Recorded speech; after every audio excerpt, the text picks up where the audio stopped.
શ્રી કૃષ્ણચંદ્ર ભગવાન કી જય.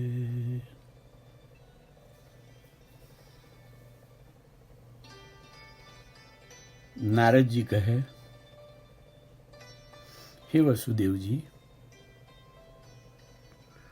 નિમિ રાજાએ કહ્યું કે હે યોગેશ્વરજી, ભગવાને પૃથ્વીલોક પર પોતાની ઈચ્છા અનુસાર ભિન્ન ભિન્ન અવતારો ધારણ કરીને જે લીલાઓ કરી છે, કરે છે અને કરશે તે લીલાઓ અમને કહો. યોગેશ્વર ધ્રુમિલે કહ્યું, હે રાજન નિમિ, ભગવાન અનંત છે. આ અનંત ભગવાનના ગુણ પણ અનંત છે. કદાચ પૃથ્વી પરના રજકણો કોઈ ગણી શકે, પરંતુ અનંત શક્તિઓના ભંડાર ભગવાનના ગુણો કોઈ ના ગણી શકે.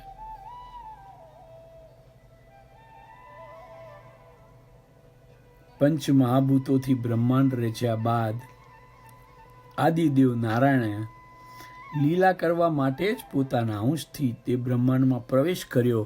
ત્યારે તેઓ પુરુષ એટલે સર્વ અવતારોને પ્રગટ કરનાર પુરુષ અવતાર કહેવાયા.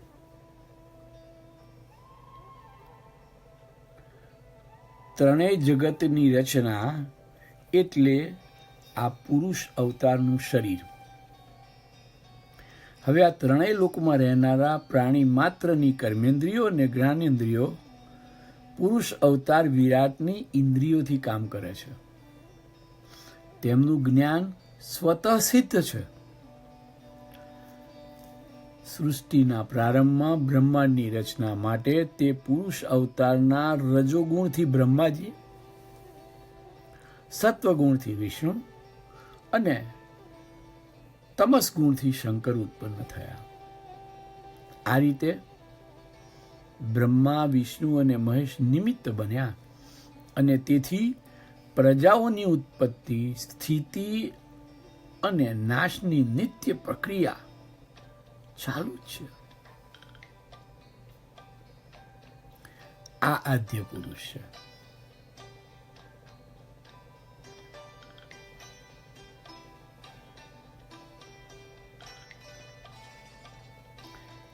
દક્ષ પ્રજાપતિને 16 કન્યાઓ હતી.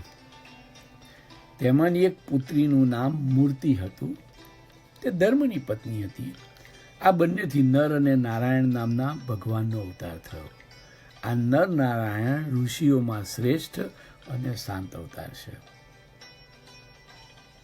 નિમિ રાજા કહે, તેમણે નારદ વગેરે ઋષિઓને કર્મનો ઉપદેશ આપ્યો હતો. ભગવાને હંસા અવતાર, દત્તાત્રેય અવતાર, સનકાદિ અવતાર, ઋષભદેવ અવતાર, હરગ્રીવ અવતાર, મત્સ્ય અવતાર, વરાહ અવતાર, પરશુરામ અવતાર, રામ અવતાર વગેરે અવતારો ધારણ કર્યા.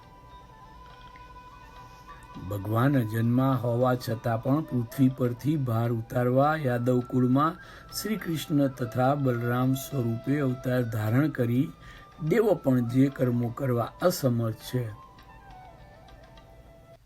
તે કર્મો કર્યા. ત્યારબાદ બુદ્ધ અવતાર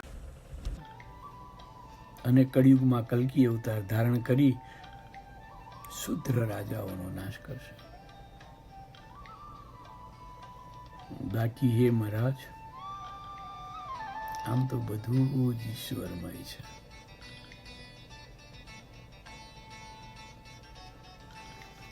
ભગવાન શ્રી નારાયણના અનેક અવતારોને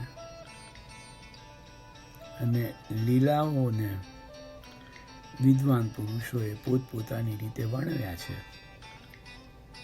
તેનું ગાન કરવાથી મન હૃદયમાં ભગવાનની ભક્તિની છોડો ઉછળે છે અને તે તરફ ગમન કરવાની આપણી ઈચ્છા બળવત્તર બને છે. નિમિ રાજાએ 8મો પ્રશ્ન કર્યો, હે આત્મવેત્તા મુનિવરો, આપે જણાવ્યું કે ભગવત ભક્તો તો સર્વ વિઘ્નોને દૂર કરીને ભગવાનને પામે છે. ખરું, પરંતુ જેમણે મન ઉપર વિજય પ્રાપ્ત કર્યો નથી અને તેમની કામ વાસનાઓ પણ શાંત થઈ હોતી નથી, તેવા જનો તે ભગવાનને ભજતા જ નથી કે ભજવાનાય નથી. તો તેવા લોકોની કેવી ગતિ થાય? વૈદિકોમાં શ્રેષ્ઠ યોગેશ્વર એવા ચમસ બોલ્યા, જે લોકો ભગવાનની ભક્તિથી દૂર રહે છે અને તેમનું અપમાન કરે છે, તે લોકો નરકમાં પડે છે અને અત્યંત નિમ્ન કક્ષાની યોનિને પ્રાપ્ત કરે છે.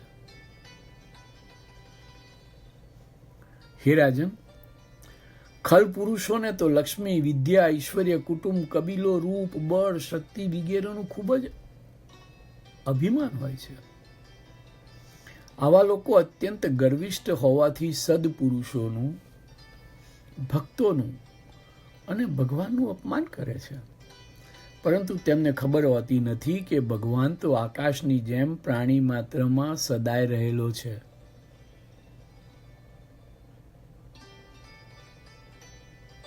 કોઈએ કોઈનું અપમાન ના કરવું જોઈએ, કારણ કે તે બધા જ આત્માના પરમાત્મા છે. બાકી માંસ, મદ્ય, મૈથુન આ ત્રણ તો સહજ આસક્તિથી સ્વભાવગત હોય છે, પરંતુ તેમના ઉપર અંકુશ રાખવા માટે શાસ્ત્રમાં યજ્ઞ અને વિવાહની વ્યવસ્થા કરવામાં આવેલી છે. પ્રજાતંત્રની રક્ષા માટે સંસાર સુખ તો આવશ્યક છે, પરંતુ તે વિષય ભોગમાં ના પરિણમે તે માટે મન હૃદયને ઈશ્વરની ભક્તિ તરફ લઈ જવા જોઈએ. જે લોકો હિંસા કરે છે અને મદ્યપાન કરે છે, તેઓ ખલ પુરુષો છે. શાસ્ત્રને વિવેકપૂર્ણ રીતથી નહીં સમજનારા લોકો પોતાની અવળી મતિ અને અવળી બુદ્ધિ પ્રમાણે શાસ્ત્રના વાક્યોનું કે શ્લોકોનું અર્થઘટન કરે છે. પોતાની સમજ પ્રમાણે અર્થઘટન કરે છે, તેને બહાર અભિવ્યક્ત કરે છે. આમ કરવાથી આત્મ સ્વરૂપે રહેલ ભગવાનનો તેઓ દ્વેષ કરે છે. તેથી તેઓ સ્વયંને નુકસાન કરી અધપતન પ્રાપ્ત કરે છે. તેમને ઘૂઘવાટા કરતો મૃત્યુ રૂપી મહાસાગર કે જેને કદી ના તરી શકાય એ હોવા છતાં પણ ક્યારેય દેખાતો નથી.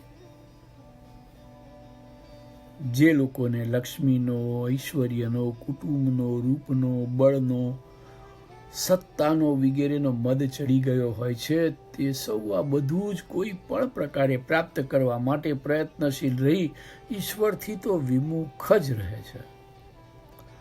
વાસ્તવમાં તો આમાંનું કશું જ મૃત્યુ પછી આવવાનું નથી, બધું અહીં જ ત્યજી દેવાનું છે.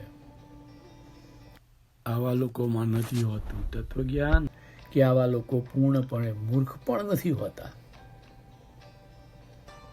એટલે કે તેઓ અર્ધદગ્ધ, અર્ધકચરા અને ખોટી સમજવાળા હોવાથી ધર્મ, અર્થ અને કામને જ 4 પુરુષાર્થોમાંથી આ 3ને જ મુખ્ય માને છે, અને ચોથો પુરુષાર્થ એટલે કે મોક્ષ, તેના તરફ તો તેમની ગતિ જ હોતી નથી. જેણે મોક્ષ માર્ગ તરફ જવાનું છે, તેમની ગતિ બહુ જ અનન્ય હોય છે. અને જેમને મોક્ષ તરફ નથી જવું, તેમની પાસે તો શાંતિ જ હોતી નથી. તેમને સાચા અર્થમાં સુખની અનુભૂતિ ક્યારેય થતી નથી. આવા લોકો શાંતિ રહિત અજ્ઞાનમાં સુખ શોધતા હોવાથી તેઓ પ્રાપ્ત કરે છે માત્ર દુઃખ. છેવટે તેમણે પ્રાપ્ત કરેલ સગડાનો ત્યાગ કરીને અનિચ્છાએ પણ નિમ્ન કક્ષાનો લોક પ્રાપ્ત કરવો પડે છે. કૃષ્ણં વંદે જગદ્ગુરુ, કૃષ્ણં વંદે જગદ્ગુરુ, કૃષ્ણં વંદે જગદ્ગુરુ.